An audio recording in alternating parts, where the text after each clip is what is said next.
Hello, everybody, and welcome back to the Aegis Marauders League. My name is Moose, and joined here by our colorcaster Jack. Jack and I have another great week of AML action in store for you all today. As we get started, Jack, how has your week been? What's going on your end of the world? Been good. A lot of work this week after a vacation week of sorts. So getting back into the groove and excited to have a great slate of games, two brand new teams to the stream, and getting close to the playoffs. Definitely so. We are in the very late stage of the regular season here. We're going to be going into the Demacia division for this week 6 matchup. White Boy Summer versus Lane Zero Hurricane. Both these teams in the Demacia division, both 2-2, looking to get themselves into a positive match record as we get into the playoffs here very shortly. 16 teams are going to be making it, so being able to get this win going to be very important for both squads. As we can take a look at White Boy Summer here. Interesting logo to start it off, but at least in from my knowledge, 5 players that we have not yet seen on the AML broadcast. Yep. Scoobert, Honor, Inferno, 5150, and Valdanio. Great names and pretty good rep work too. Somewhat standard compositions based on their play, and also some niche picks among them. So it's going to be interesting to see how draft develops over the course of the series. And we will see if we get to that game 3, of course.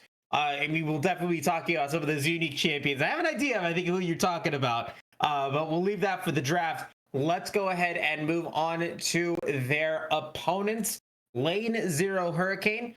A lot of players that are also not necessarily the most, not the most familiar faces on stream. One that comes to mind is going to be Bondi in the bottom lane, as well as Eclipse. Archer, I'm a little bit more familiar with. So definitely a team and players I have a little bit more familiarity with, but still a new team on the stream here today. Yeah, this is a franchise, an organization that we've had here in the AML for quite some time. Lane Zero also has another team. Last season, or last split, it was Lane Zero Blizzard that had a very stacked roster. A lot of those players are kind of dispersed. Now you're looking at Rika, Archer, Griffin, Bondi, Eclipse. Archer, if we can remember back just a little ways, the first game I cast here in AML, Game 1 was won because Drop Dead Gaming decided to give Archer his signature Kindred pick. So maybe that same mistake gets made today. We'll see. But one of the key matchups I want to highlight is going to be 5150 versus Bondi, because their champion pools are nearly identical. Both of them love playing caster AD carries. So think like Jhin, Varus, Corki, Ashe, stuff like that, where you're using a lot of abilities as much as you're really auto attacking. Stuff like Ezreal is going to be highly contested. So because of that, I'm interested to see how they fight for certain priority champs, and I'm also interested to see how the support dynamic works in, because Eclipse likes playing champs that go really well with the casters, lots of engage mostly, whereas Valdanio prefers more of the enchanter types, and those are champions you typically want to avoid playing with enchanter or with that caster AD carry. So we'll see how heavily prio the karma is, and we'll see which of the AD carries they want to prioritize.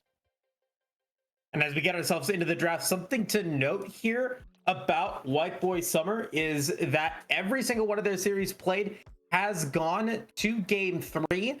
And they still have that 2-2 record, so winning 2-1 or losing 2-1 as we move into this week 6 matchup. So they definitely have a lot of more experience under their belt in terms of actual matches that are recorded here in the AML than Lane Zero Hurricane, but they do also have some 2-1s, but also they've been stomped twice, getting 0-2'd for their 2 losses. And so a very volatile team that I'm seeing out of Lane Zero. And we'll have to see which team does eventually come out on top. Like I said, I'm really looking at Bondi here. And looking at the bans, it looks like Lane Zero is looking to see if Bondi can get themselves a strong first game here to start things off with 2 bans directed against their lane opponent, the Varus and the Corki, as well as the Pantheon. On the other side, that Kindred that you were talking about can be taken out for Archer, but we've also got the Talia and the Hui. We're going to be seeing the B1 pick here in just a second. Yep, Hui is Griffin's most played, 41 games, 61% win rate. So not surprised to see that go. Talia, obviously just been one of the highest prio mid laners, one of the winningest mid laners in the game. I wouldn't be surprised to see a mid get picked up right away. It is going to be the Orianna. Now, that can be risky because obviously you're putting yourself in a position to get matched up into some sort of aggressive mid lane pick and put far behind, not have the damage late game. You're also going to be somewhat reliant on having some sort of ball delivery system. Otherwise, it's going to be all on your shoulders to make some big plays. But if that's what's comfortable for Inferno, then I think it's a wise choice to pick that up. Looking at their champ pool, they were one of the most lacking games, mostly a support main, it seems. And now going up against the Azir, this is kind of what I thought White Boy Summer was going to pick for B1. I think this late stage of MSI really showed everyone just how strong Azir still is. And now with that prio raising again, I think going up against an Orianna that's going to struggle to really trade with you past, levels 4 or 5, going to get tricky as Jhin, the priority pick for Bondi, also gets picked up. Definitely.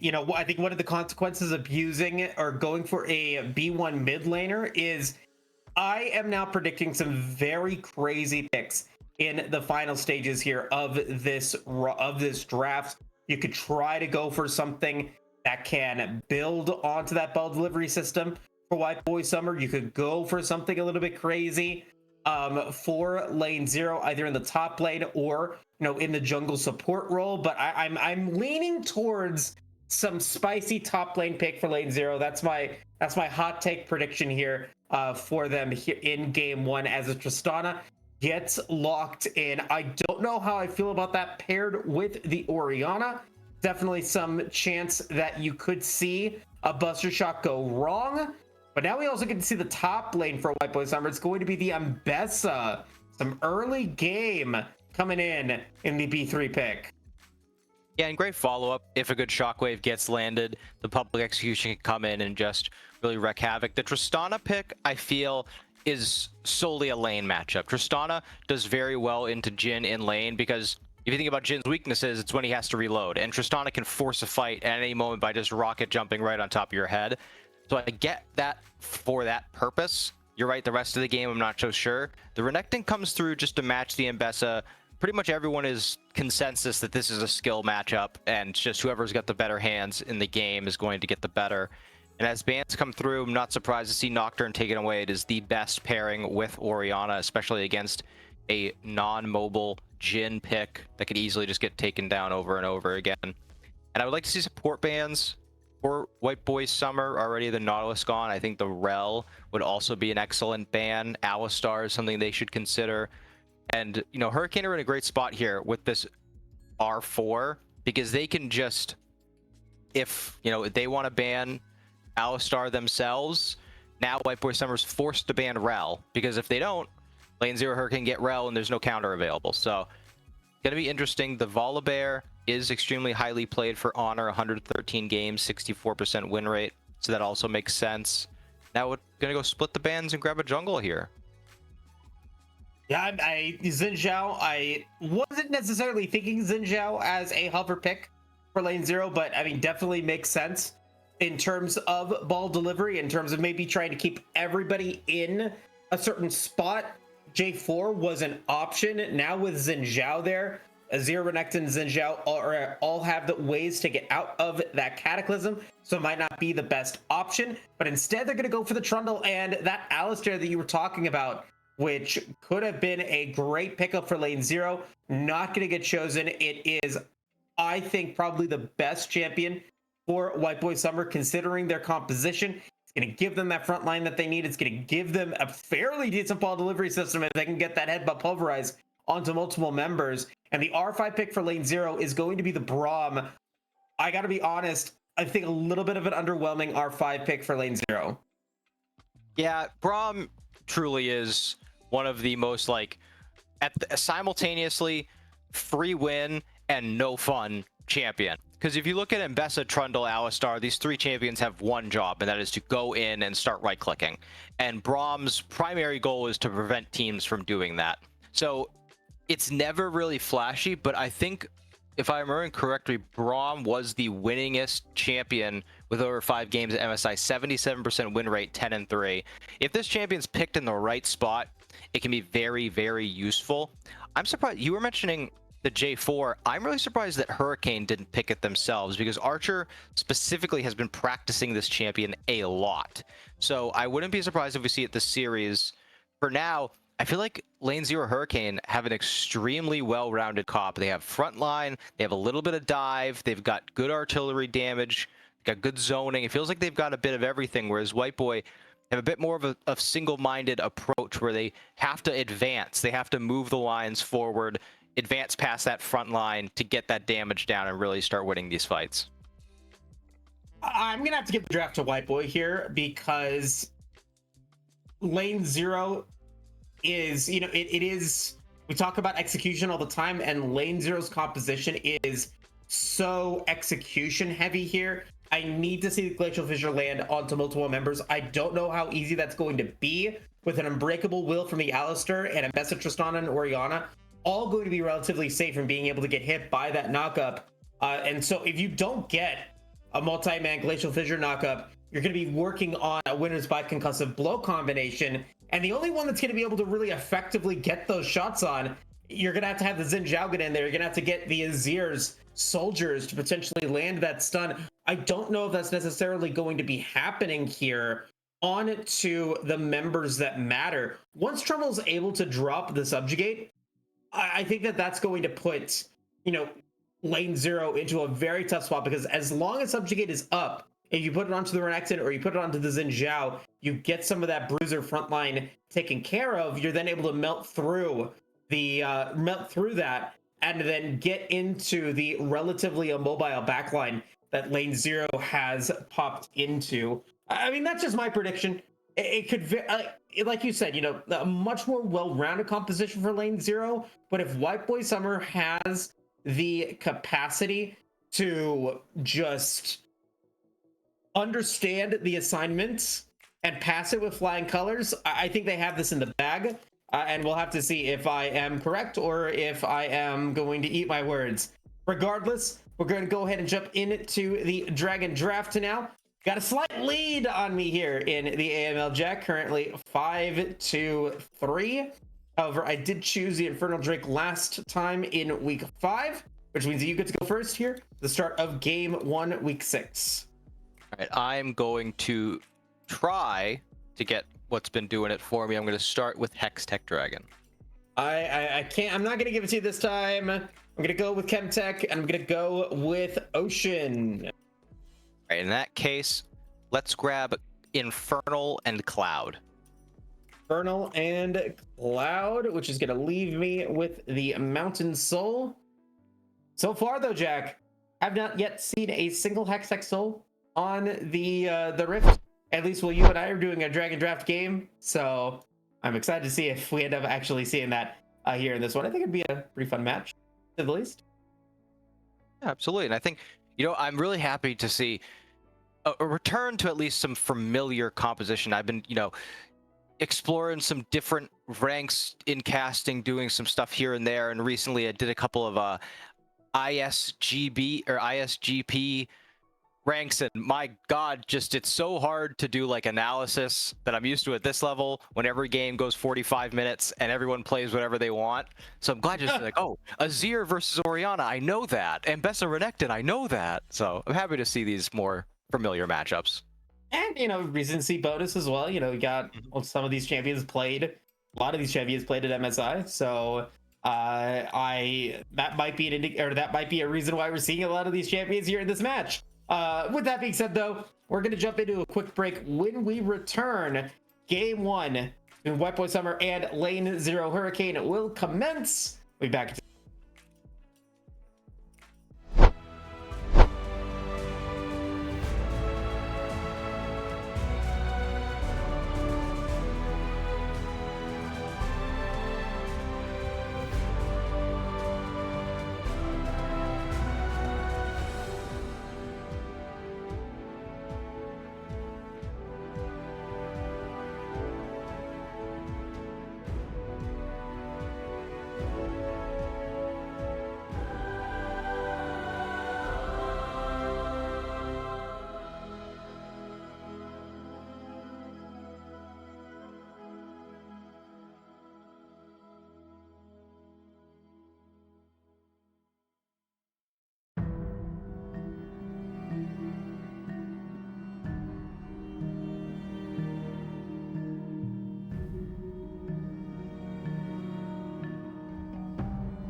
Welcome back, everybody. We are returning from a slight delay. Another pause in the game. It looks like we are back and ready to go. But I wanted to ask you, because you brought up MSI, I'm sure that you watched it. What were your key takeaways? My key takeaways are that a lot of the champion buffs and nerfs weren't as effective as they maybe were thought to be, simply because the champions that are good right now are good because their kits excel at the rate the game progresses at. And what I mean by that is the game is extremely objective focused right now. You want to stack dragons, you want to be able to get void grubs so that your pushes are more effective, and it also, that breeds a lot of fights. So even though you had a lot of mid laners getting nerfed, a lot of these AD carries like Varus getting nerfed, Varus was still the highest prio AD carry at the tournament. And it all comes down to the versatility and the ability to fight at key points. Even team like Gen G won the whole tournament, and they won it by being aggressive, by picking compositions that want to fight often, and that is not how they typically win games. So right now, what the biggest takeaway from MSI is you need to be adaptable and you need to be able to play a high offense type of game. And I mean, looking at offense here, got very little of it in the pregame. I would say none.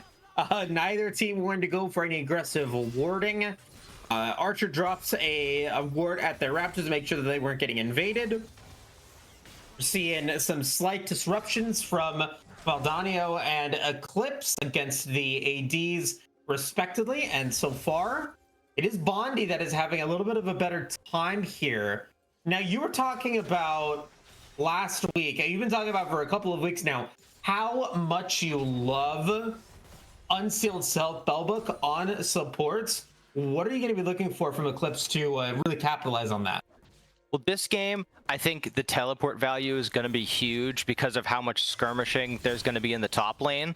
That any chance of a backdoor TP to come through, just having that Winter's Bite and concussive blows available can really make the difference. But also having that extra smite, it's getting nerfed in the next patch, but being able to go into an objective with 2 smites just makes it so much more difficult for you to steal, and also makes it so much easier to steal. You can just run in and grab it. So a champion like Braum that's very defensive gains armor and magic resist plus movement speed once that wall comes up. Going to be very useful if they can get in there. And for this lane specifically, starting with the heal means that while they do win these first couple levels because of the extra base damage Jhin has, once they start falling behind from the constant pressure of the kill threat that Tristana and Alistar have, they can constantly go back to these multiple defensive summoners. Taking a look here in the top lane, Rika gonna go in for the slice and dice, do not have it. Now Honor is here and Rika is gonna have to go for the all-in. They're gonna be dying, but can they get anyone out? No, they cannot. First blood is gonna go the way of White Boy Summer. Honor gonna be taking a nice chunk of change. That's very good. This Trundle champion has exploded in priority. At first, it was thought as just a counter to some of the more tank-oriented skirmishing junglers, the Maokais, the Sejuanis, stuff like that. But it's kind of extended. Just any jungle champ that wants to 1v1 you and just kind of right-click and doesn't have any mobility, Trundle does very well against. You mentioned it in the draft. Subjugate goes down, and tanks become killable, and bruisers become the squishiest champions you've ever seen. So Trundle going to have a good time, especially getting that extra gold in their pocket. Now has the fully completed phage. That extra health is going to make it so much easier for them to clear while staying at a good HP so that they can come in and get more ganks off. Looks now like they're going towards bottom lane, but they will walk over a ward here. And Eclipse and Bonnie going to see if they can get out of this one. But they are going to be able to get the flash out of Eclipse as well as the heal. Dragon will be spawning. That's going to be a Hextech Drake. Honor is still at full HP. Bonnie going to land a root on to 5150, the Tristana, but it's not going to really amount to anything. CS-wise in the bottom lane, both teams looking relatively even. But it does look like White Boy Summer was able to catch out Archer in their jungle, and now they're looking to go for the collapse. Rika's on the way. Not going to be able to get anything out of it though, but does lane 0, do they overextend their welcome? Archer trying to go for that Gromp, not going to be able to do so, but they will still be able to get out. So I would say heist achieved for lane 0 in the jungle. And they always say it's not a counter jungle until you go back and get your own camps, and he's wisely just beelining it straight to those 2 bottom lane small camps, going to grab those, probably get a reset off before any attempts at Dragon. This will put him at a camp advantage going forward, and that's certainly going to help considering that Trundle is a kill ahead.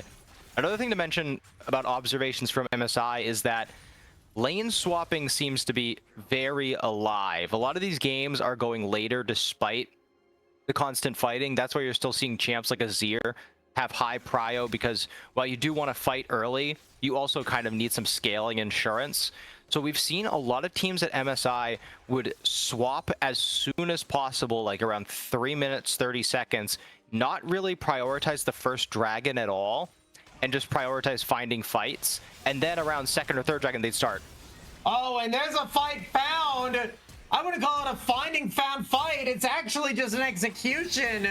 Archer's going to be able to take out Inferno. Did have to burn flash for it, but it is a flash for flash trade. And money going into the jungler's pocket that will eliminate the gold lead that Honor had by getting that first kill against Rika. Yeah, and that's a trade you'll totally take. Jungle flash for mid lane flash. You'll make that any day of the week.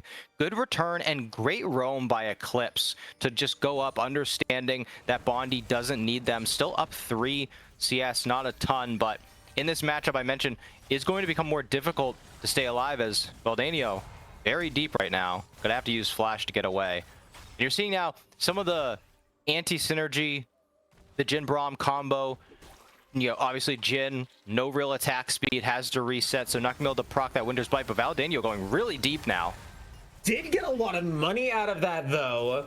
So I think, you know, fine with taking a little bit of damage, as I would suspect that White Boy Summer's looking to go for a reset here. Lane pushing forward, and indeed that is going to be the case. Valdano going to be going for their back at 250, maybe not far behind. Bonnie's going to be doing the same. No more mana. And interestingly enough, we are not going to be seeing 5150 go back. I actually really like that, because it's going to not allow Bondi to go back immediately, despite having no mana, despite being level 6. Meanwhile, all of that happening, Lane Zero Hurricane is looking to get the 4 Void or the 3 Void Grubs, and indeed they will, but a skirmish is now starting. Gonna be another shockwave from Inferno. This time it's successful in landing a kill on Archer, and that money goes into Inferno's pocket. Big kill for White Boy Summer. Might be trying to look for more, though. That was really well played, as we see 5150 getting some good poke damage down here. Really, really well played. You'll see so many times when fights are split like that, you've got one player going up towards top, one player going towards the mid lane, and the other one staying in the pit. Teams will struggle to figure out where they want to start in that engagement, but they immediately isolate Archer. They know that they doesn't have flash, uses the shockwave on only one target, but it doesn't matter because you're going to get the kill guaranteed. And they know they aren't going to be able to contest the grubs. They make sure to at least get out with something, so securing that kill, getting it into Inferno's pockets will help try and match, at least for the mid game, some of the, you know, innate scaling advantage that Azir has. Got a decent amount of warding here for Lane Zero in the bottom lane. There's 150 Valdano maybe expecting some gank here. No, they are going to be backing away. And what I'm really liking about this game is just how mindful both these teams are at where opposing members of the teams can be. Knowing that when they don't have vision, to not go for it. But who doesn't care? It's going to be Rika. Dominus popped. Will be able to get that kill onto Scoobert. And that's going to give them a slight, even more than slight CS advantage. And they're up 83 to 60 in CS. Yeah, great decision making there. Obviously knows that his jungler is on the bot side, but as soon as they see Honor walk over that tri-brush ward, immediately commits to the dive, understands that there's no one who can come help Scoobert. They see Inferno in the mid lane, and just, I mentioned it in the draft phase, it's a skill matchup, completely understanding the champion Renekton and their kit, how much damage they can put out, and no hesitation as soon as the reputation, that shielding ability is used by Mbessa. He just pops Dominus, walks under turret, gets the kill, and now that reward is going to be Laser Hurricane on the opposite side of the map, getting that first dragon. Nice chunk of damage coming out from Bondi, landing the root as well as that 3-4 shot onto the Trundle, going to be able to heal it back up, but that would deny any sort of counter engage there for White Boy Summer, as we're going to be seeing another skirmish happening in the top lane. Both of these top laners have ability to be able to get back health, have the ability to be able to stay in the fight a lot longer than expected, but now we're going to be seeing the flash forward in onto Inferno. Doesn't quite have that flash yet themselves. Inferno relatively low, but a great shockwave followed by an even better Crescent Guard. Archer survives. Expertly played by both mid laners here. I mean, I thought that was a little bit too deep by Griffin. Once you have to expend the flash, you know, Xin Zhao is not really a burst heavy champion, so I wasn't sure they're gonna have the damage. Incredibly well played by Inferno, as Rika just gonna go get that kill under the turret again. But Honor, can they get a kill back here? Warfare completed for Lane Zero Hurricane. Archer is on the way. Dominus is still up for another 2 seconds. Can they get out? No, they cannot. Honor will flash forward and will be able to take out the Renekton, make it a 1-for-1 top laner for top laner. Second kill for this Trundle. And it's one of those champions, Jack, where that could become a major problem moving into the later stage of the game. And it might be a major problem now. Archer going to be forced to flash away. So a great engage from Honor to be able to keep that fight going and get a lot more out of it than maybe other teams would have expected that they could get. Yeah, I like the commitment to going top lane and trying to get that answer kill, but really good command of the champion to know that they still win that 1v1 with the Triforce against the Sundered Sky.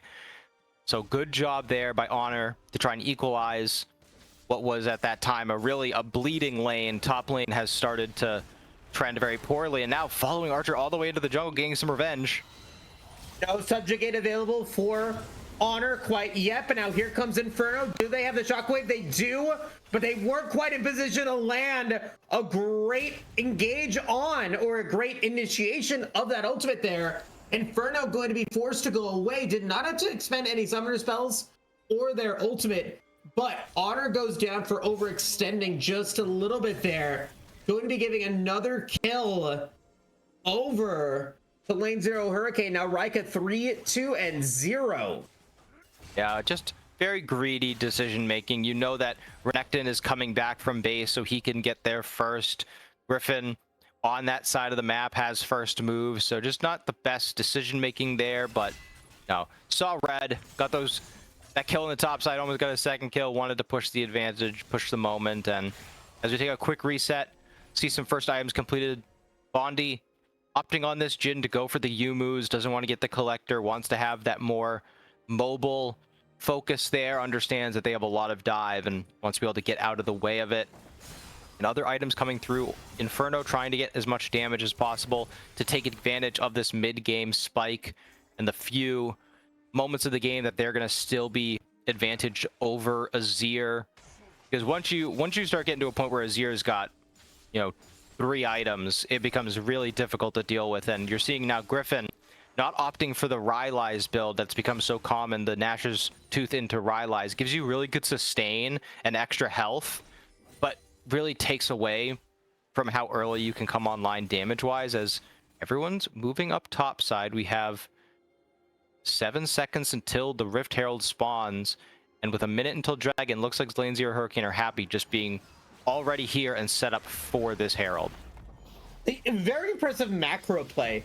I think, micro-wise, players recognizing their strengths when they can't go for engagements. But lane 0 has had the better of the overall team coordination, and that's resulted in them getting all 3 of the neutral objectives that have spawned since the start of the game. They've got 30 seconds remaining until the next big neutral objective spawns. Like you said, it's going to be that Drake. And they are moving down towards it. They are going to be able to clear out the mid wave, so it's going to be an even split down the middle there. Split's going to be able to find out Valdanio. Not going to be turned into mince meat there. But they really don't have a lot of vision available to themselves. They don't have any charges on their ward item. They don't have their Oracle's lens up. So they got to be careful not to get themselves into a tough situation here. And so far, it doesn't look like they've let it happen. Yeah, looking for a pick there. It's really fortunate for White Boy Summer. They have the Scuttle Crab, so they have that guaranteed vision if lane 0 Hurricane were to try and move on it. Both top laners have teleport, a lot of completed items. I think I would have to give the edge at this point to White Boy Summer if a full 5v5 was able to break out because of the subjugate, because Azir doesn't have tons of items yet, because Jhin doesn't have any extra crit chance right now. Just slightly beneficial. But you see how patient Hurricane are being. They're just waiting. They understand that the next thing that's going to happen in this game is a dragon fight. That's guaranteed next thing to happen. So they're willing to sack camps, not really focus on CSing, just trying to gain positioning. And now Honor was going to try and sneak it back, maybe complete those Merc treads, but sees Archer moving through the jungle and wants to be here just in case they go to the other side. But now Blondie caught out. Yeah, Bondi all alone. Going to be able to flash over the wall. Will be able to get back under tower. Glacier Fitter going to land it on it too. 5150 able to flash themselves away from a potential kill. Bondi landing that root could have almost meant demise for them. but a lot expended in order to be able to keep Bondi alive. Glacial Fissure used, Flash used, and that is going to be the trigger for White Boy Summer to pull their first dragon of the game. Doesn't look like there's the response from lane 0 as Archer decides to go for their back. The mountains will rise. It'll be a point for me. And considering that this is an even game, my thought would be that we're not going to be seeing a Mountain Soul, but getting the Mountain Soul, getting those extra resistances, can be very nice. Yeah, especially considering how many champions on each team are going to be going for health and bruiser-oriented items. I always like to remind people that to get through a shield, you also have to deal with those resistances. So on both of these teams, I feel like Mountain could be so useful, but Archer up here trying to push this advantage in top lane. As you saw, it was about a 7k gold lead in favor of Rika. They want to keep pushing this Ambessa down. Luckily, though, for White Boy Summer, they haven't really been able to use the advantage of how far ahead Renekton is. Eclipse might be caught out here. Wow, able to get away quickly enough, but they have to use the heal to get that extra movement speed, so we'll be able to get away from that one. There's a bumping execution on Archer, the Crescent Guard, to be able to push everyone away, but now Archer going to be dangerously low, going to be on the wrong side of the map, trying to be able to get some protection on the Rika, and that might have been enough for the rest of the cavalry to arrive. Maybe not, as Scoomer will be able to get some revenge on to Rika. Griffin's gonna get some revenge on Valdano, and Eclipse is not gonna land that Glacial Fissure onto Honor. So overall, it's gonna be 2 for 2. Mid laner and mid laner support for White Boy go down. Top and jungle go down for lane 0 Hurricane. It was a bit hectic to start. You had a catch on the top side and then a catch onto Inferno, but once all the flashes were utilized, the real beginning of that fight was Archer getting so low, having the subjugate on their head. They popped Crescent Guard, and then they were just dashing and using the flash to try and stay out of range, use that Crescent Guard to resist as much damage as possible. But once they eventually lose their life to the subjugate, it becomes an power play for White Boy Summer. And they're able to put down a ton of damage, but no shockwave is available, no public execution. They don't have a lot of those really important cooldowns. So once they grab the second kill onto Rika, it seemed like they had the right idea. Just get out, use your abilities to peel, to disengage, because Griffin, while only having an item and a half at the time, had the fully stacked lethal tempo and was just shredding through them. And once they were able to get that Winter's Bite, the concussive blows, excuse me, procced onto Valdanio, it was easy for Griffin to just shred through. It ends up being a 2 for 2. So it's not the worst outcome for lane 0 Hurricane, considering they scale better. But another thing I'm worried about now is Rift Herald's getting summoned. They're trying to push in this mid wave to get better access to these objectives going forward. And they have the feats of strength. So going to be able to get those extra boots for Jhin that's so powerful on these swiftness boots, getting the adaptive force on movement speed is so strong for this champion. And now it looks like they're fighting to try and get another charge of the Rift Herald. Azir heading bot lane. Never mind. Just ran it into a wall. And unfortunately, not going to pass the driver's test for this one. Inferno should be able to clear that up before it gets to that tier 2 tower. But if they don't land that eyeball shot, it could not happen. Nope, they will be able to get it. So they will avoid, I would say, catastrophe for them. Getting that big damage onto that mid tier 2 tower would be huge. However, first tower of the game goes down very late, 20 and a half minutes before first tower goes down. Finally, the floodgates are opening a little bit. The rotation from Bondi at 5150 into the top side. We got Valdanio and Eclipse there as well, trying to play that vision game. The next big neutral objective is not going to be top side. It's going to be bottom side. First Mountain Drake of the game spawns in 45 seconds. I actually wouldn't mind seeing lane 0 Hurricane ignore this second dragon and just try to grab Otacon. They're going to have that extra adaptive force, and the AoE damage and slow and kill is nice, but the extra experience when you already have that scaling advantage with the Jhin, with the Azir, could be very, very important, especially as we consider where all the vision on the map is. They do have 2 wards on the bot side. Does lane 0 Hurricane a control ward in that pixel brush? But now it looks like a force is going to happen. I like the decision. White Boy Summer are recognizing that their window is closing against the scale comp, so they're going to either force a fight or grab an objective. We'll see if they are able to do it. Almost half down on the Otacon, 8,000 health remaining. Eclipse, 4-man knockup out of that Glacial Fissure. And now here comes Rika trying to be able to get anyone out as well. Not going to be able to do it though. But it's Bondi coming in with a curtain call, gonna get a double kill onto 5150 and Valdano, and now Emperor's Divide trying to get Scoobert and Honor back into the fray. That's not gonna happen, but the Otacon is still gonna come through. Archer's gonna be the one that gets it. Honor unable to win the Smite game. I think he used it a little bit earlier, and the collapse of White Boy Summer is imminent. Lane 0 Hurricane get a 3-for-1, and they get the Otacon. And they understood that their moment, it was going to come and go if they didn't make a quick decision, and they start the Otacon. But it's Orianna mid lane, it's Tristana 80 carry. You do not have a ton of objective damage. You're relying mainly on Trundle, but they're going for, they already indexed into tank. So once lane 0 Hurricane showed up, you mentioned it, I think Valdanio tried to do like a flash pulverized headbutt like insect into the back of his team, but Eclipse, as you saw, landed a massive Glacial Fissure. It immediately disrupted everything White Boy Summer were trying to do, and the follow-up was incredible. Rika did give their life, but what they did was they dove so deep that it prevented White Boy Summer from just leaving. It forced them to actually stay in that fight, and you know, the Jin bullets come down. Griffin got so much uptime, and while they didn't land they didn't find the road, they did not hit the Shurima Shuffle, able to put out so much damage. Now it feels like that window could be all the way shut, as you're seeing just the snowball, top turret taken, dragon taken, bot turret taken. It's just everything's falling apart. Yeah, and now White Boy, maybe a little bit of desperation, maybe still trying to go for that all in here. They're gonna be able to get that top tier 1 tower, some money in their pocket.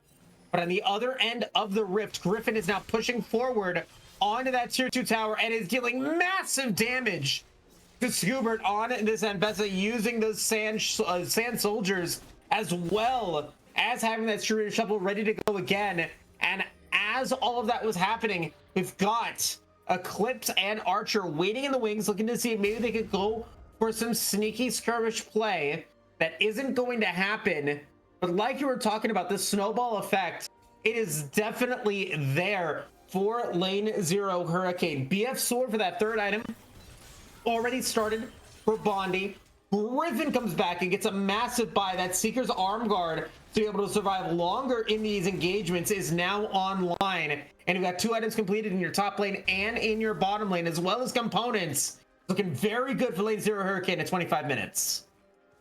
Yeah, I was quite sad for some time. I feel like we've been seeing a lack of Azir on these last couple of weeks. I really am a huge fan of this champion, not only just as a design, but in the current meta. It's an extremely high skill cap champion, and I know that the KDA doesn't look incredibly impressive, but Griffin's been having a phenomenal game, and I think the Seeker's itemization is so smart, understands that they are so important to their team comp right now, and if they can bait a dive from White Boy and just hit that stopwatch, it'll make it so difficult for White Boy to win a fight if they blow everything to kill the Azir. So happy to see this champ back. Happy to see Griffin piloting it so well. And I'm also really happy to see what you mentioned earlier, Archer and Eclipse moving very well as a duo and looking for plays, even when it's just simply Azir pushing it aside. And they're constantly looking for plays, trying to find advantages. Even when they're ahead, they're looking for ways to close out the game. And even now, Rika is having a very good time against Scoobert in the 1v1. 4 kills on this Renekton comparatively to the 1, 3, and 4. And to just add salt to the wound, Rika also has that CS advantage. So you're looking at a gold advantage here for the lane 0 top laner in that 1v1. That is going to mean that unless Rika really messes up, Scoobert is going to have a very difficult time winning in that lane. and they know it. They know they've got that pressure going, and it looks like they're going to see if they can continue to force pressure, force White Boy Summer into bad situations as the Baron is going to get started here by lane 0 Hurricane, going to get spotted out by Oracle's lens, but it is melting thanks to the power of that Azir. Honor couldn't even get there in time to go for a Flash Smite steal. Not going to happen. Lane 0 get another heist. They're going to be able to get themselves Baron for the next 3 minutes. Yeah, I'm not sure if they saw the reset by Inferno and Valdanio, but as soon as the Alistar and Orianna go back to base, it is an instant start of the objective. They started it even before Griffin got there. Good response by White Boy Summer to grab this mid lane turret, understand that lane 0 Hurricane are going to reset after getting that, so they grab that mid lane turret. But now, my lord, 700 gold is going to flash on your screen in one moment into the pocket of Azir. That's going to be either the completed Zanya's or a Needless going towards that Rabadon's flash. How do you spell Valdanio? But they can follow here. Yeah, they've got roots, they've got stuns, and they're going to find it onto Valdanio. Pops the Unbreakable Will, but a pick massive here for lane 0 Hurricane with the Baron up for another 2 minutes. They're going to be able to get positioning towards this Dragon, but now Griffin in trouble. He'd immediately go golden to try to be able to avoid some time, and it was great. 5150 is going to get hit by the Winter's Bite. Will be able to avoid the root from Bondi, but will not be able to avoid the overwhelming aggression that lane 0 has come in. What was once a small snowball is now an avalanche. Lane 0 Hurricane is looking to potentially end this game here with 2 members of White Boy Summer now dead. They've got the inhibitor tower, they've got the inhibitor, they've got the Void Grubs going in more damage. They will back away, but that is devastating for the blue team. Absolutely devastating. Soul Point is available now. They're going to go grab that dragon. They can also push in this bottom lane while Baron is still available to them. I mean, like we mentioned, you have that Seeker's Arm Guard. That was an extremely aggressive teleport. You had 5150 and Honor sitting right on top of your head, but able to arm guard and avoid all of that damage. And now, if they can get a winning fight here, Griffin just ripping through them. My God, Griffin is dominating this game. 3-0-5, but it is just the power of those auto attacks, having now the Void Staff, having the Leandris, and then finally completing that Zhonya's Hourglass after using that Seeker's Arm Guard so expertly. You've got bounties on all 5 members of lane 0 Hurricane, and mind you, when that Alakon fight started, none of the members of lane 0 had a bounty. It was White Boy Summer that had bounties on some of their members. And so in the last 10 minutes, this game has completely flipped on over its head, and lane 0 Hurricane using that Baron power play so effectively here, it's their game to lose. Yeah, and I'm sure some people will be jumping on White Boy and saying, I mean, it all fell apart at that Otacon. Why did they go for that? But they had seen the future. They saw what's happening now coming. They recognized Jhin is going to get stronger. Azir is going to get stronger. We have to try and find an advantage or a fight now. And they weren't able to find it because the scaling is here, but Jhin in a bad spot. Bonnie go down. Yes, they will. That's going to be Honor being able to get 1 kill using that Subjugate, which I talked about being a key factor of this game for lane 0. But now Griffin and Archer try to be able to deal as much damage as they can. No! Archer going to go down, and now Eclipse is next. An overcommittal by White Boy in the Rift might be okay for White Boy, but unfortunately it's going to result in big damage on to one of those Nexus towers.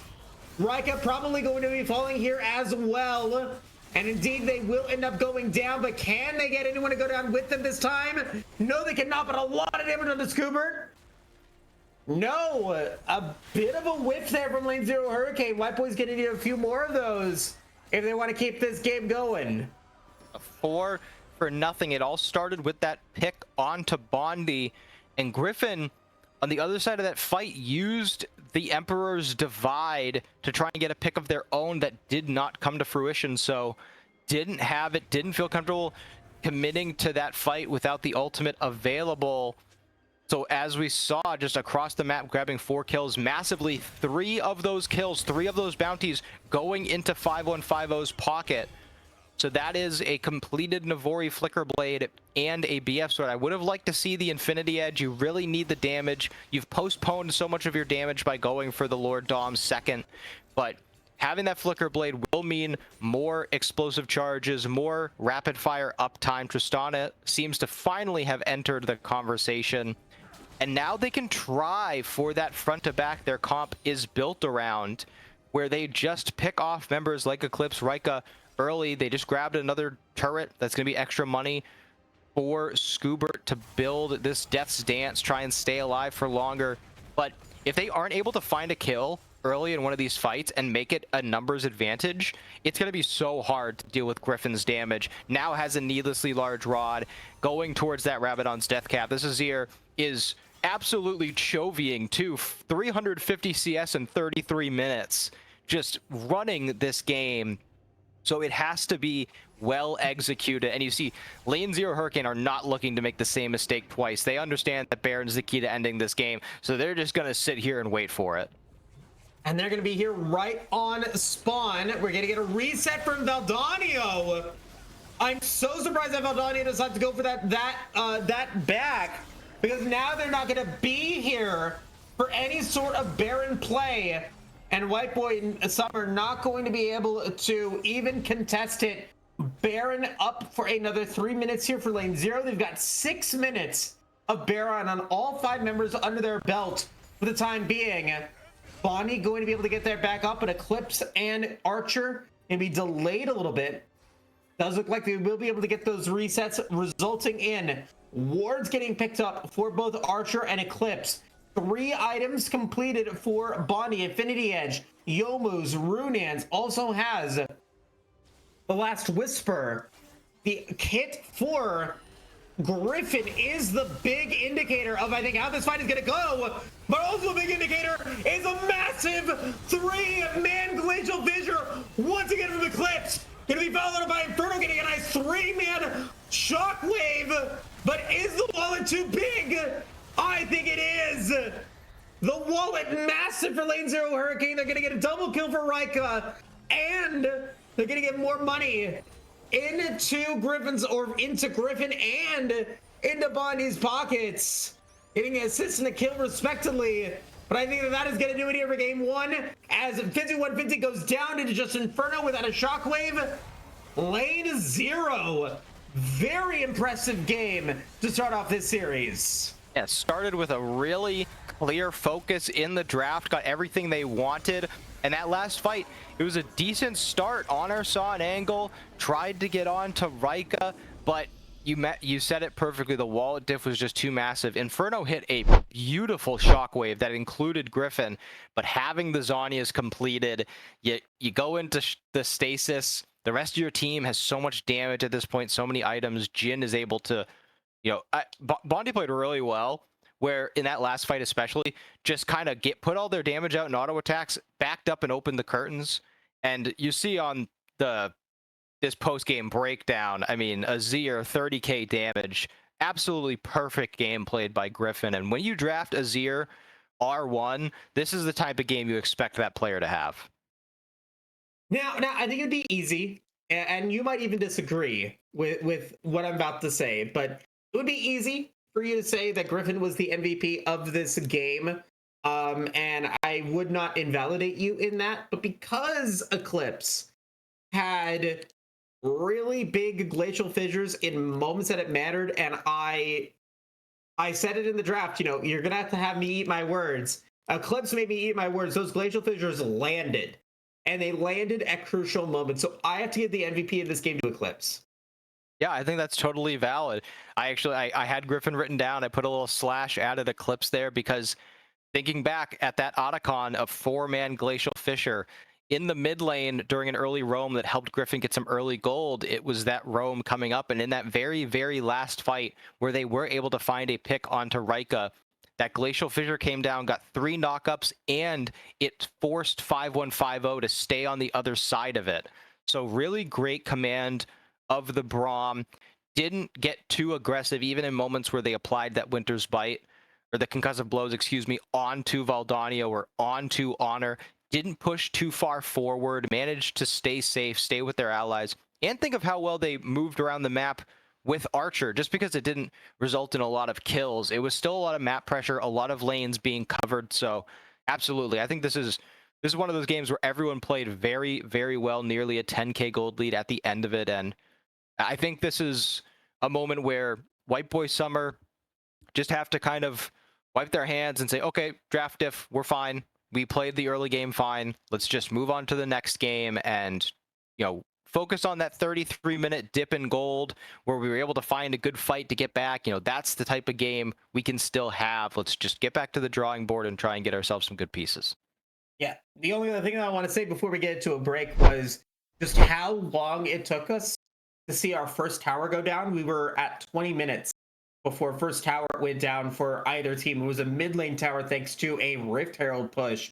Like, it took a while for the Rift to get open. And in hindsight, I have to, slightly criticize the losing team there for saying, hey, we might have had an opportunity to be able to get some early gold on the board had we maybe positioned better, had we maybe utilized the lane assignments in the early game a little bit better.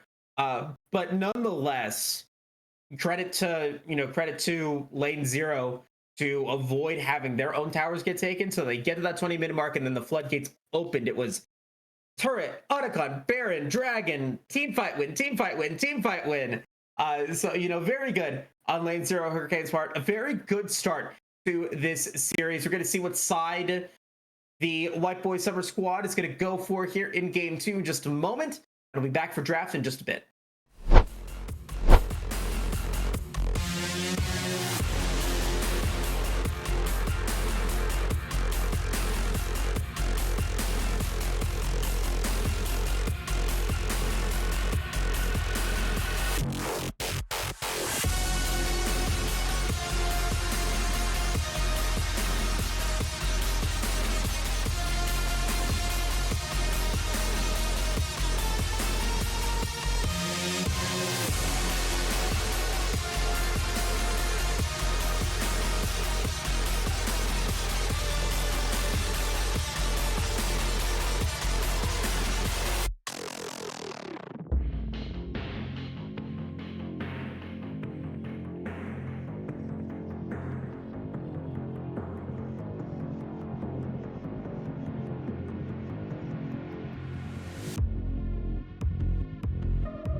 Welcome back, everybody, here to game two.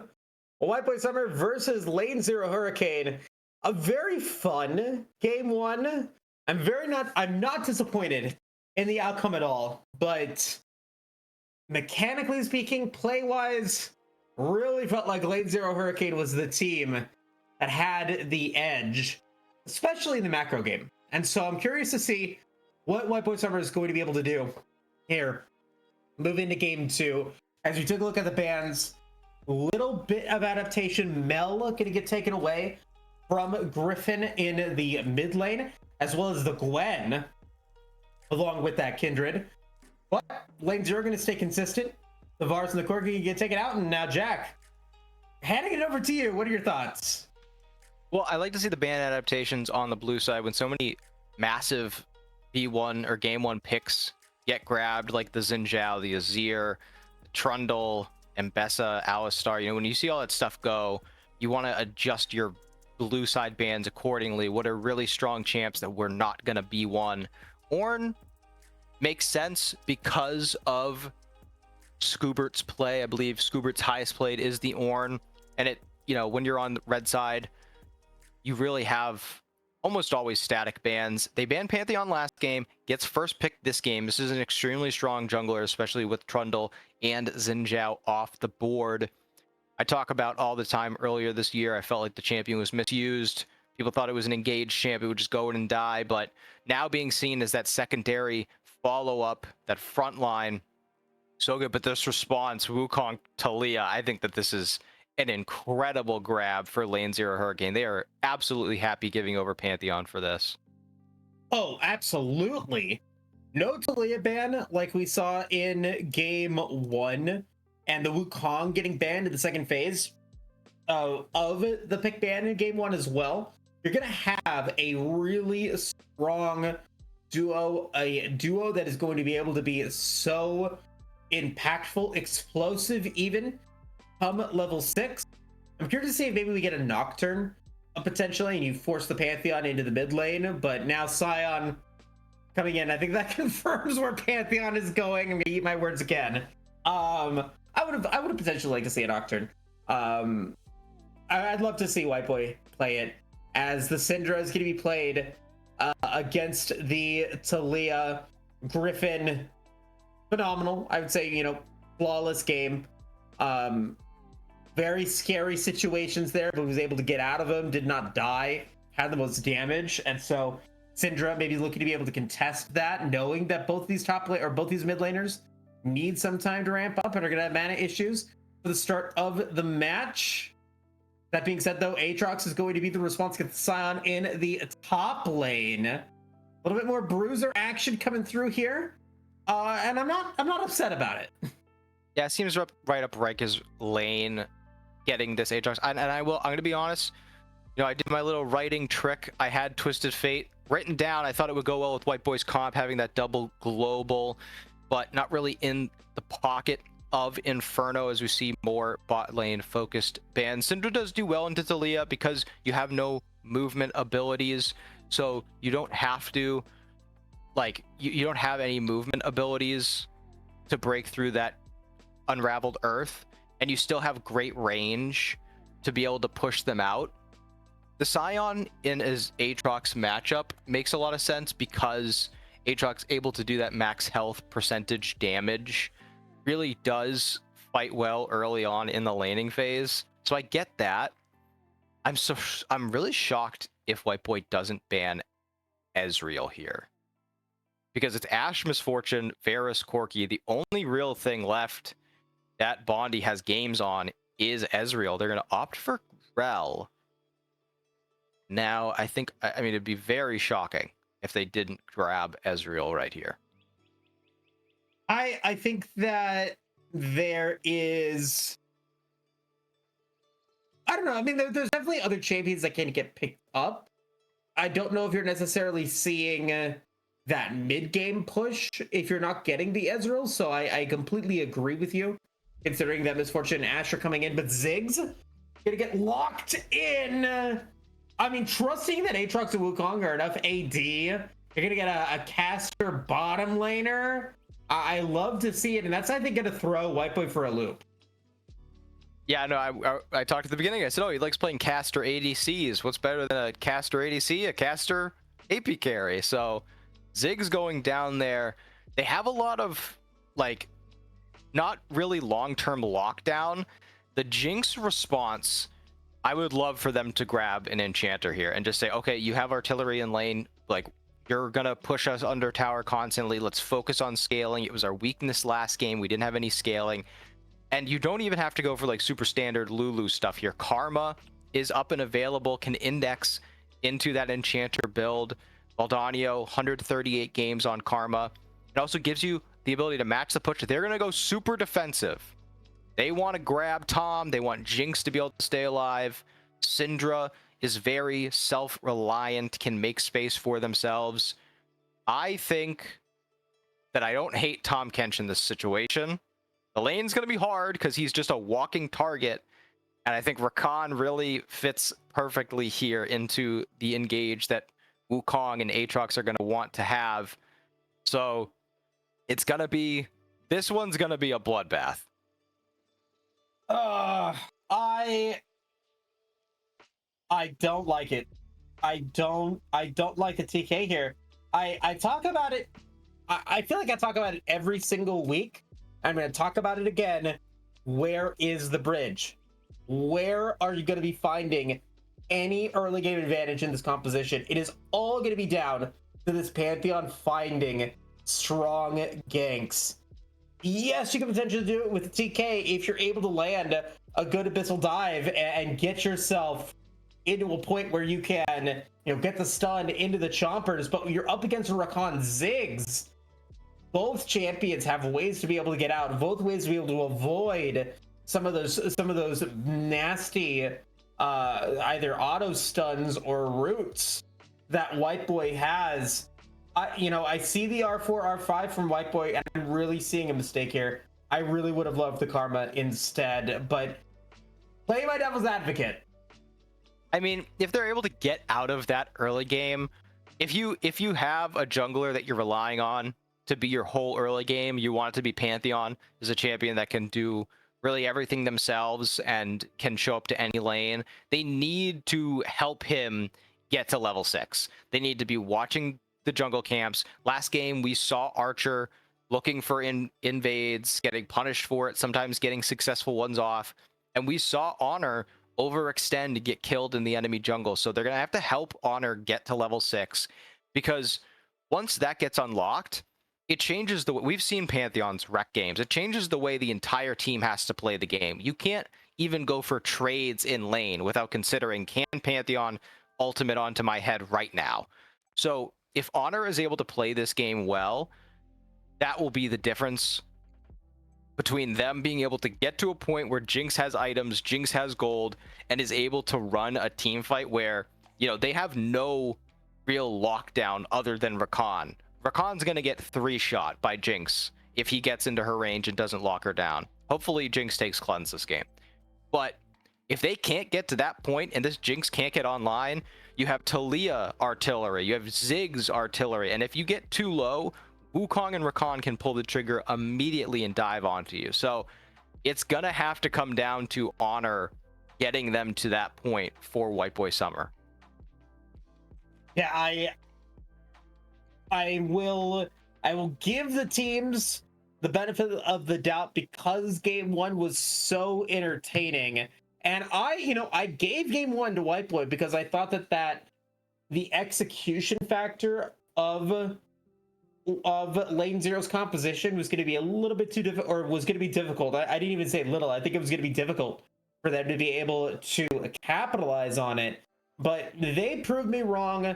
They really made things happen in such a good situation. And so I have to be more than impressed and more than expect that Lane Zero Hurricane's going to be able to do the same here in game 2. But with that being said, we've got ourselves a match. Let's go ahead and jump into the Dragon Draft. Let's see who's going to be able to take game 2 in terms of this, as the Mountain Soul is going to be coming in for me in game 1, which means you get to go first. I am going to switch up very slightly, and I'm going to start this time with Chemtech. Love it, love it. I am feeling generous. I'm gonna potentially give you the lucky charms. I'm gonna go with Ocean. I'm gonna go with Cloud. Your kindness is going to be the end of you. Hextech and Infernal grabbed up for me. Hex Second Inferno. So I'm going to take Mountain once again. Very good. So I see just a little adaptation in our Dragon Out tier for game 2, but it's not going to be too much. Let's go ahead and jump ourselves into game number 2 in just a bit. We'll take a quick break. I'll be back before you know it.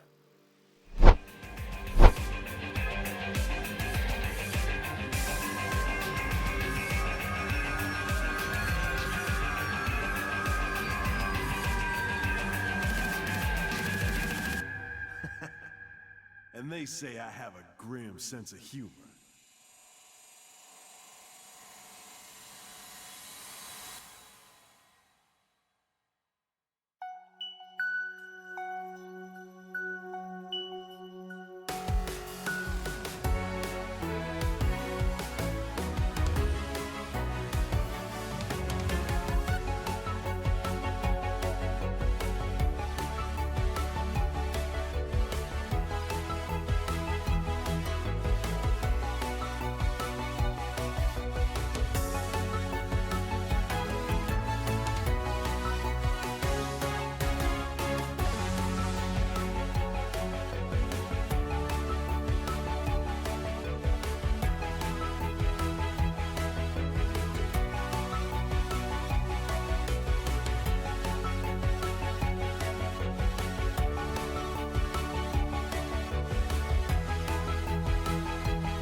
Welcome back, everybody, here to the start of game 2 in the AML. I have some criticisms of this bottom lane from White Boy, but I was proven wrong by Eclipse in game 1. This time, both Valdano and Eclipse have that unsealed spellbook, so I am very much looking forward to seeing them prove me wrong in this one. And so with that being said, Jack, what are we looking to see Valdanio do on this Tom Kench in order to prove me wrong?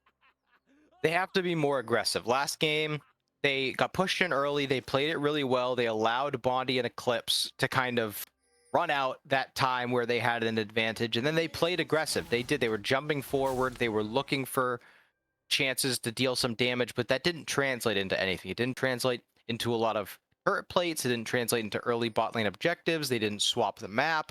It was just a bit of an advantage in the lane.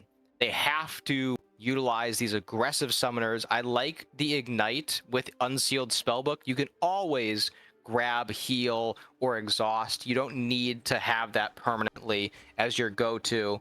And I did mention Cleanse. I think Ghost is a good, like, second best option to try and accelerate into the game, find more angles for kills, run forward.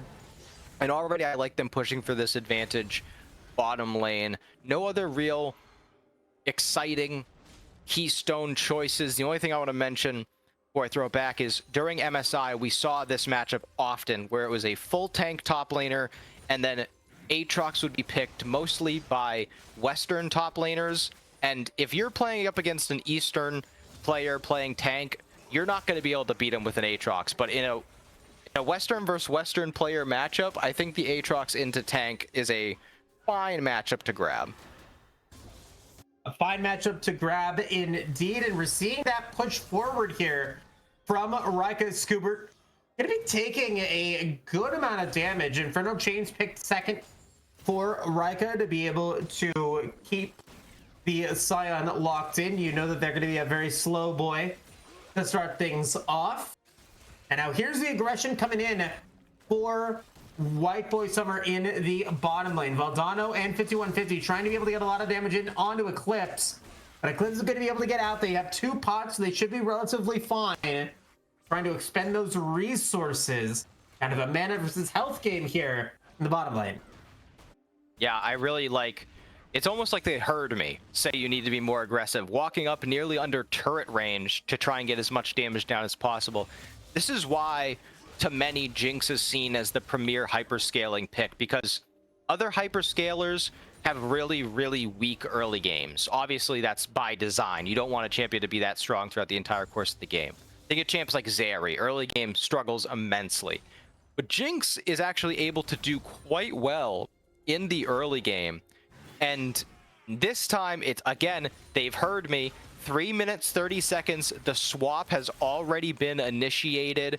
They know they have the scaling advantage. Let's send Jinx topside. Let's send Tom up there. Just try and avoid having an even lane matchup. This is really bad, though, for Scoobert getting the back canceled. Done going to land in onto Honor. Honor going to be forced to flash away. But now Rika trying to go for the first blood. No, not going to be able to do it. Wow. You know, a first blood happening again by a bit of open aggression there by Rika, but this time it was assisted by 5150 and Valdano. Valdano's going to be the one that takes the kills. Bondi with that teleport is going to be going up to the top side. Eclipse is already there as well. Then on lane 0 Hurricane going to be able to respond to the matchup as needed. You know, right back to where we started from. Yeah, and for those of you watching who might not be familiar with the lane swaps that have come back since the lane swap detection, it's now post 4 minutes. You have to have the swap start at that point. It can't be any sooner. And the main focus of it now is to really avoid fighting. It used to be to lane swap to try and find advantageous lane matchup where you're 2v1ing the enemy top laner, but now it's done mostly by these scaling compositions where Jinx just wants to be able to farm. Went back and picked up a Cull, I think is a great decision. Wants to try and avoid this 2v2 matchup as much as possible. So even if that means just going topside, getting that kill onto the top laner, picking up a wave or two, and then backing and swapping again, that's a strategy you'll see implemented very often. But lane 0 Hurricane very smartly are taking advantage of the swap themselves. They know that Aatrox has the advantage in the 1v1, so Archer opting to forego those topside respawns to grab this early dragon. I think that's the right call to make if you're Archer. Early dragon doesn't look like it's going to be contested here by White Boy Summer. Honor going to be in the top lane. Looking at the 1v1 matchup, Rika going to miss that sweet spot on their Darkened Blade. Won't be able to get the knockup followed up for Scoobert. But Scoobert did have to expend that flash along with Rika, so both champions going to be relatively immobile here. As we are going to be seeing Honor now potentially going to get punished for an overextension, and they will get punished. Griffin going to get their first kill of this game. 60 stacks on that Tear of the Goddess, but now Bondi might be in trouble, gonna get hit by the chompers. That's that combo that if used effectively is going to be very problematic for Lane 0 Hurricane, but now Archer is here. Do they have enough experience before they can go for that level 6? Probably not going to happen since 5150 was able to avoid the knockup by Eclipse. They will be able to back away.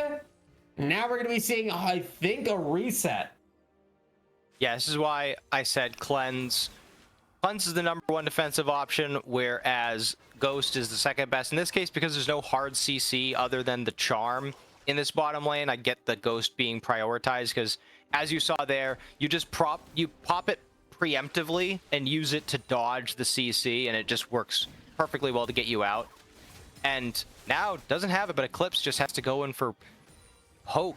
I want to go back a moment just to, I said it in the draft, you know, Honor got caught last game in the enemy jungle. They're going to have to help him get to level 6, and he is 6 now, but gets caught again. That's gold into Talia's pocket.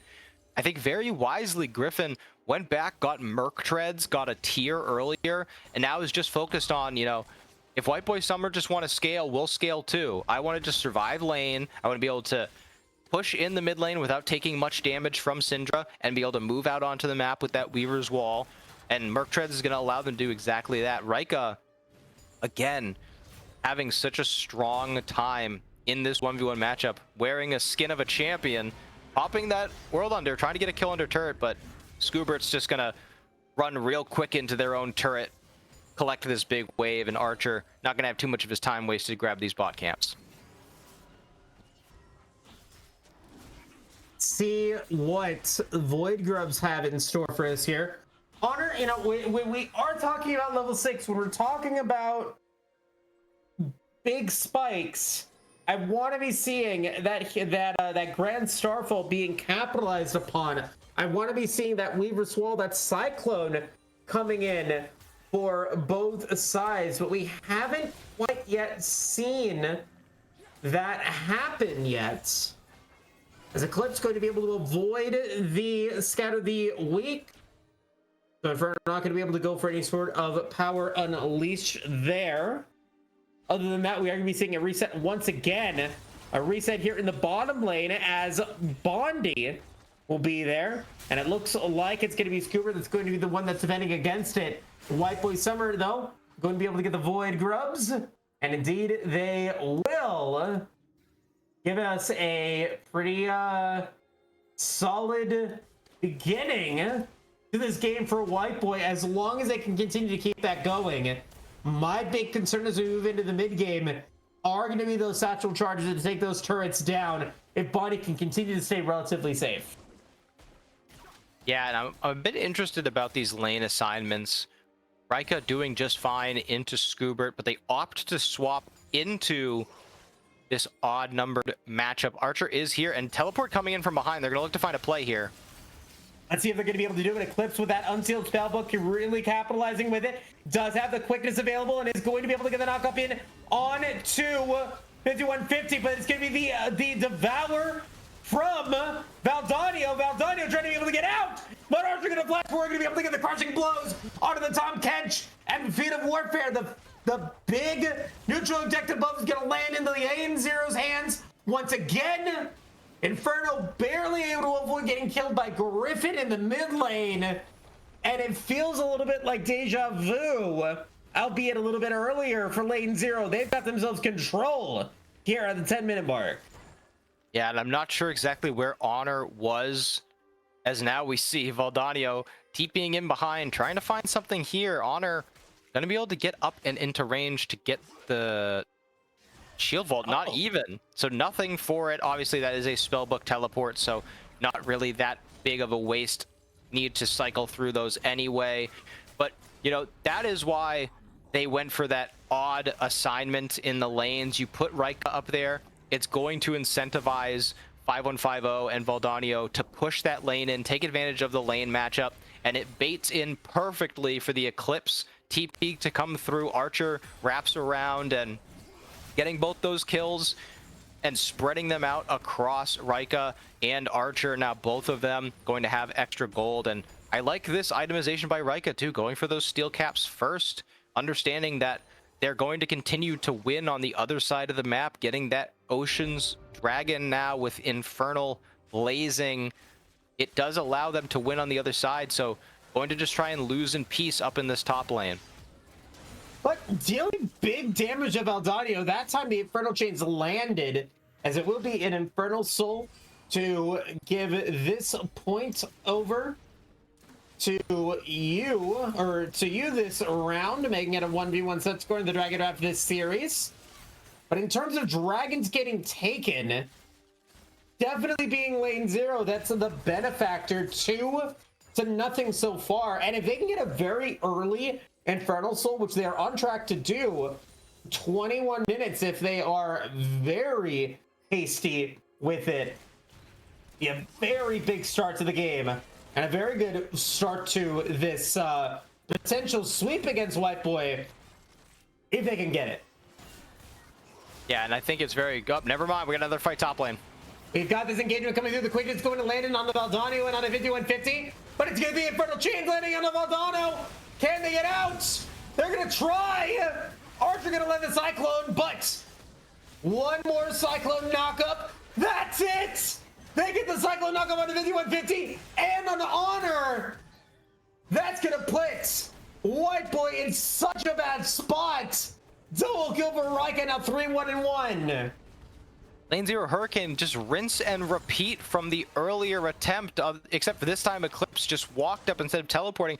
I really think that if White Boy Summer had just fought back, they could have traded some of those kills over. If you go like 2 for 2, even 2 for 1, it's fine. You have Jinx. You just need damage. You just need items and gold into Jinx's pocket. But they play it so unbelievably safe. They constantly are just peeling.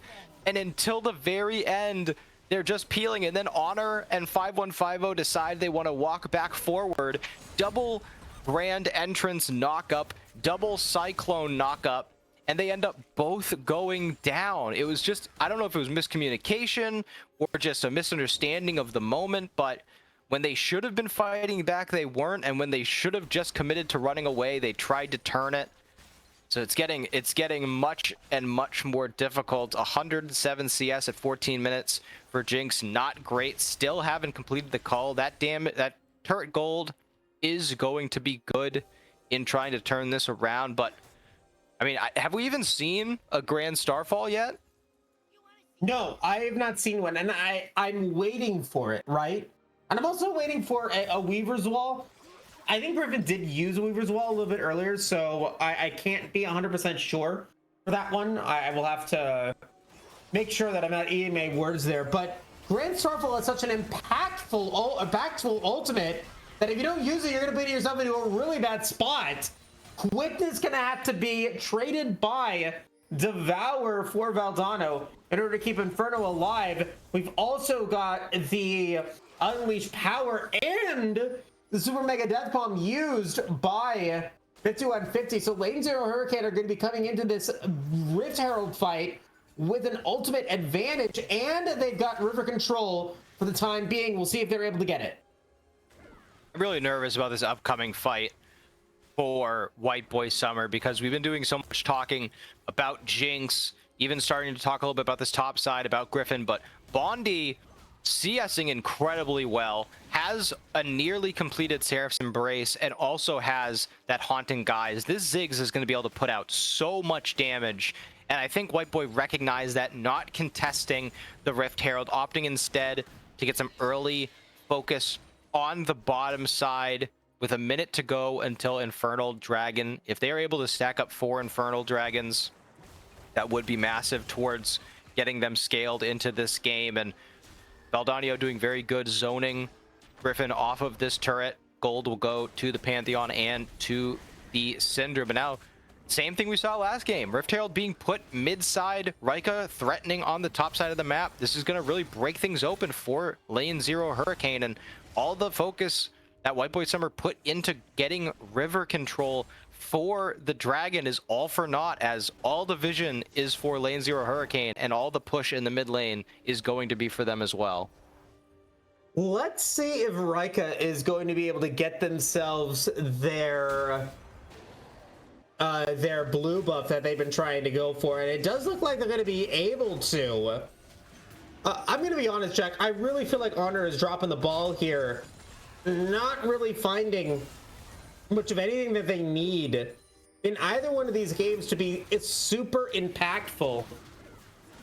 And that is a big deal when we're looking at a game like this where winning is so important for your series. I'm just not seeing the urgency that I want to have happen. Yeah, just a reminder to everyone how these divisions work. Top 4 teams get out of the group stage and make it to the bracket stage. And right now in the Demacia group, you've got 3 teams, 2 of them in this matchup, sitting at 2-2. So it is a high chance that they end up with tied match scores at the end of this group stage, meaning that we're going to rely on head-to-head matchups and game records. So getting 2-0'd here would be bad. Also losing that head-to-head against a team you could be tied with. And being so close in the standings to other teams, it makes it getting out of these groups. Like you said, the urgency needs to be there. And, you know, not to harp too much, but when you're first picking, never mind 5-1-5-0, looking to get caught here, but now Bondi's in trouble. Yeah, Bondi 100% going to go down here. And 5150 going to be able to get their first kill of the game. Yes, the Sam's Embrace was completed for the Ziggs, but a whipped quickness. I don't think the rest of the team was ready for that one. Now looking to be seeing if White Boy Summer is able to collapse. Infernal Drake was taken by Lane Zero Hurricane, so they've got themselves a soul point opportunity again at around the 2.5 minutes, or in around 3.5 minutes. They could potentially be going for Infernal Soul. They've just got to try to keep the course and keep things going. And it's going to be up to, I guess, pushing the lanes in order to ensure that that happens. But Rika might be the one that's in trouble to be able to land an knock-up in on it to Honor. World Ender's going to get popped. So now here comes Bondi. And now here comes Archer as well. Cyclone is on their way. Rika's going to kind of come through. Here comes Griffin. Rika's going to get shut down. But what is going to be the response? Griffin going to be able to get a kill. And it's going to be Silver going down as well. Bondi's going to be able to get that one. And it's a double kill for Griffin as Honor falls. What a play from Lane Zero Hurricane. They do 150, going to be able to get one reset. But they are going to be able to get away from Griffin's onslaught.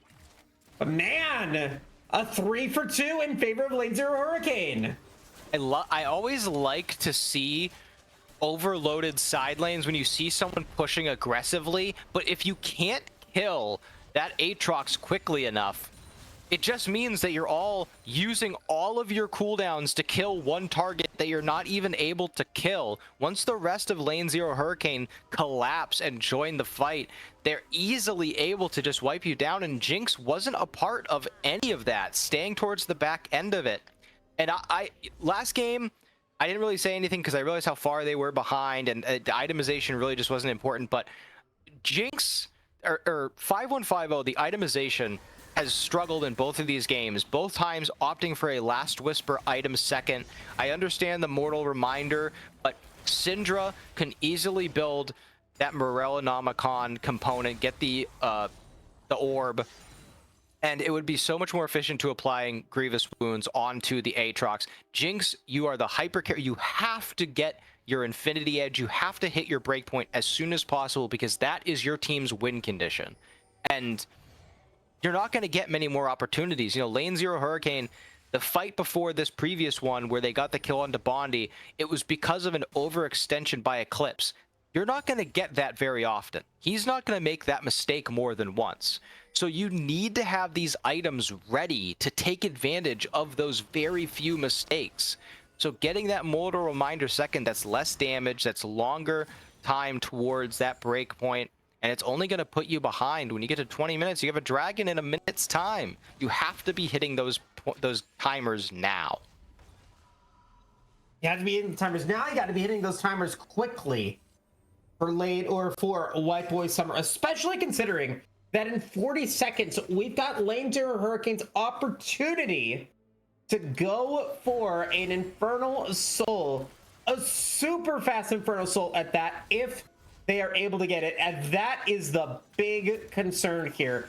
If they're able to get that burst damage, if they're able to find just one stun onto 5150 or Inferno. Neither of them have a way to be able to escape that if Aldano's not there or if the Devour is not available. So I am really looking to see how this team fight is going to be going in the bottom lane. And I think that White Boy Summer knows it, but I think they realize that a little bit too late. And the Clips are going to come in, going to be able to land this, going to get a little bit of a knock up on Honor and Scoobert. And now we've got a little bit of a skirmish happening here in the mid lane, trying to be able to get that control. Bonnie going to be taking a little bit of damage, but then Sam's Embrace to be able to get away with that shielding, but is going to be just fine. Going to be able to get out. However, now we've got ourselves a show. Fighting is going to happen. Eclipse is going to go for the quickest, but it's going to get slowed by 150. But they're going to get the knockup onto Inferno. Inferno goes down. Inferno going down is massive. As Maldondo's going to have to use the Abyssal Dive to be able to get away from Rika. It is a 3-5 power play in favor of Lane Zero Hurricane, and they are more than guaranteed to be getting that Inferno Soul. Played it so patiently. I was worried for a moment before the fight started if Lane Zero Hurricane were being a bit too hesitant, because it looked like they wanted to make absolutely sure that there wasn't an Otacon trade for the Dragon Soul, so they were kind of walking between both. They didn't really know where they wanted to lay their foundation. And then, yes, Bondi does get caught out. Eclipse was unlucky, used the Grand Entrance into an unwarded bush, didn't expect for Scion and Pantheon to be there, but he got out without taking really any damage thanks to that support item. But Bondi gets caught, the Seraph's Embrace saves their lives, and now you don't have Unleashed Power or Unstoppable Onslaught for the ensuing 5v5. That pretty much guarantees you're going to lose it right then and there. But then just perfect engage positioning by Griffin, and now Scoobert caught out on the top side, almost certainly going to go down unless using that Unstoppable Onslaught again to escape. Now full control of this top side jungle, guaranteed for Lane Zero Hurricane, and that also means that Otacon will follow close behind. Disaster for White Boy Summer, and it's one of those games where I think they still could have won that one, and they're going to go for the teleport all in play here. Scoober's going to try to come through. Who's going to get it? No Smite Steal from Honor. I think the first time they're going to be seeing that Grand Starfall is still going to result in Lane Zero Hurricane being able to get the Otacon. Scoobert is very low, going to try to be able to get out, will be able to get a slow. Honor Rika followed by the knockup. Valdana's going to go for a knockup and slow as well. As Valdana's going to go for the Devour, trying to get Scoobert alive. Can Scoobert survive? Bondi barely running to get it. Can they get it? I think they do. Yes, they do. I mean, that's going to be GG. Lane Zero Hurricane with a 2-0 win. I'm going to call it now. Yeah, Rika just walking through all of the bombs. It is going to be an ace at the end of it. Honor did respawn, but I mean, just completely running the fight. The first time we see the Grand Starfall, it's late. By the time Pantheon arrives, the Otacon's already taken. If that had been done maybe just a couple seconds sooner, Pantheon is so good at stealing objectives because you have that execute damage on the Comet Spear. And Griffin now is here waiting. Honor could overstep it. I mentioned it earlier, Ziggs does so much damage right now. Flash for flash. Eclipse will take that trade all day, having so much mobility in the kit. And I mean, just perfect positioning, timing, patience, every single adjective that you could positively apply to Lane Zero Hurricane, they deserve. And they're not forcing anything.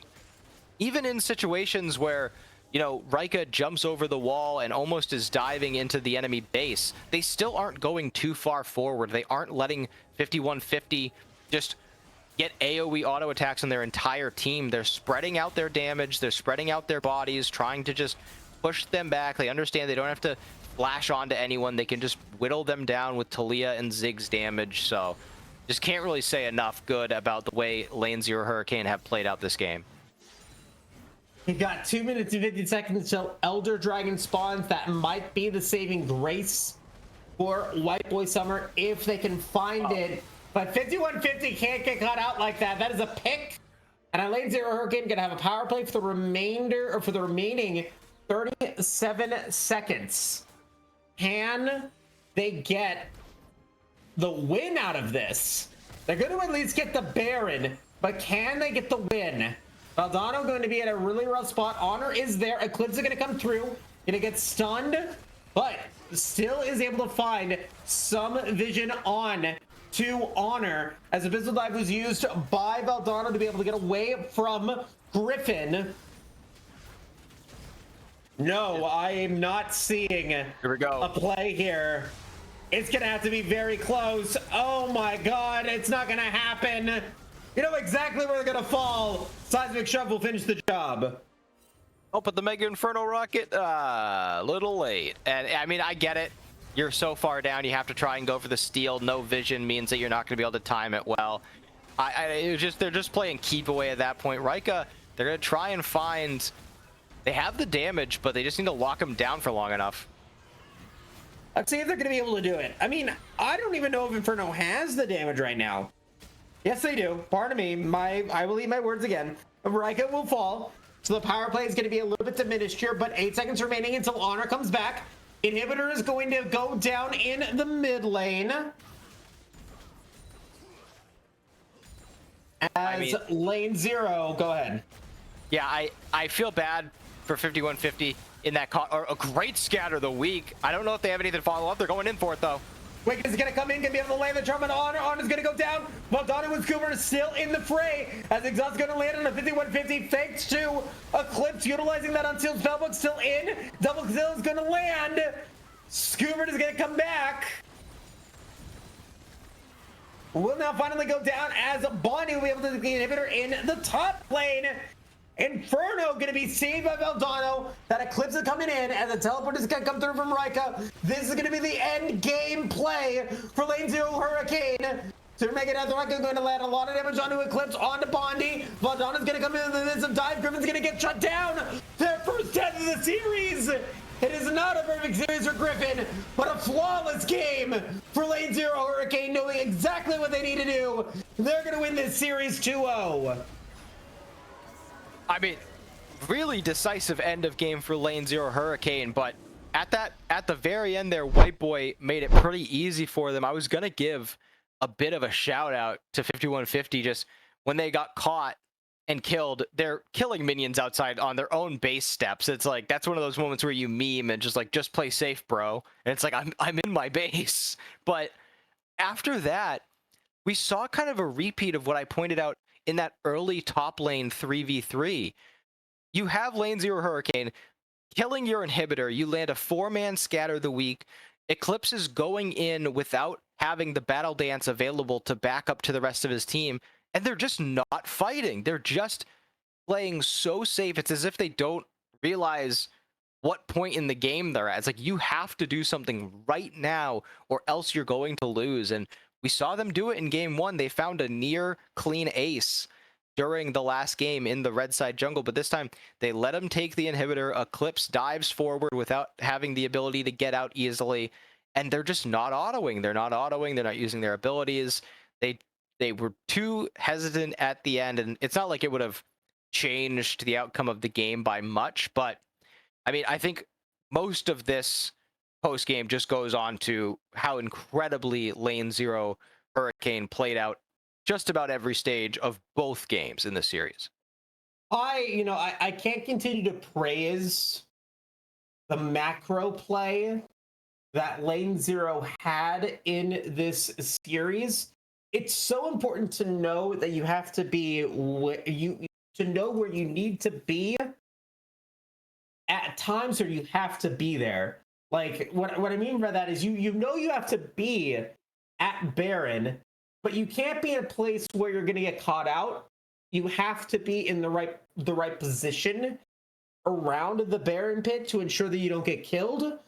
And Griffin, I think, really exemplified that. They were able to stay safe for a majority of the game and avoid getting themselves taken out. It took basically until the end of the game to where Griffin goes down, undying. I'm going to give them the undying with a little asterisk for this series, because the way that they were able to manipulate the game because of how good their positioning was so impactful for them. And so for lane 0, this is one of those games where I look at the O2s that they had in their previous week's matches, and I'm like, what happened?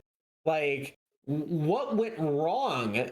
Was it just that they were overwhelmed by early game aggression, or did they end up getting out macro played? But considering how well they played in the macro and positioning game in this series, that's a big question that I gotta answer once we get off this stream. But I mean, Jack, your thoughts? Yeah, one of those losses did come to the top ranked team here in Stasis Gaming Resurgence. Not sure about the other one, but I think what really exemplified their gameplay there was not only were they making the plays that White Boy Summer should have been making, like overloading the lanes, going for those aggressive plays on the Jinx Tom Kench lane and committing members to getting kills and gold there. They also were playing sort of mind games with the macro where, like you said, they're like, all right, if we get Baron, we can just end the game. But we can't just start rushing Baron because that would give them an opportunity to come fight us. They know we have to get Baron. So let's just set up and wait in a bush. And then whoever comes, we kill them. That's a numbers advantage. Then we take it. I think that was really impressive. And to highlight Griffin even further, game one, understood that I am the win condition. I'm a Zir, I need gold, I need items, I need kills. And went around the map and got all of them. Was constantly getting ganks mid lane, constantly looking for opportunities to find gold and kills. But this game, you're Talia. You're about zone control, you're about setup, you're about follow-up damage. So really just prioritize not putting themselves in a risky position. You saw how many times they chunked out Inferno, but they didn't commit to going for kills. They didn't overextend to try and play more aggressively. They just took what they were given and tried to always remain steady. And they did that so well throughout the course of the game. Yeah, I mean, very impressive for sure. And I'm curious, I'm very excited to see what they're going to be doing in the later stages of this season. We've got 1 week of regular season play until we reach the postseason. So definitely check us out then.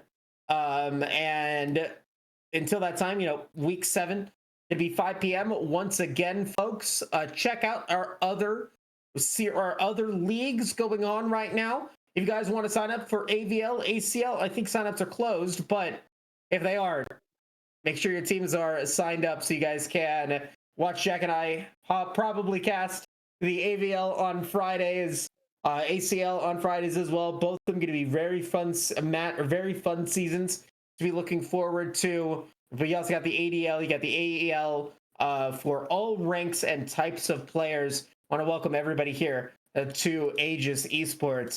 With that, on behalf of everybody here, Aegis, Jack, myself, Caddy, our producer, thank you guys all so much for watching. Have a great rest of your day. We'll see you guys next week. Take care.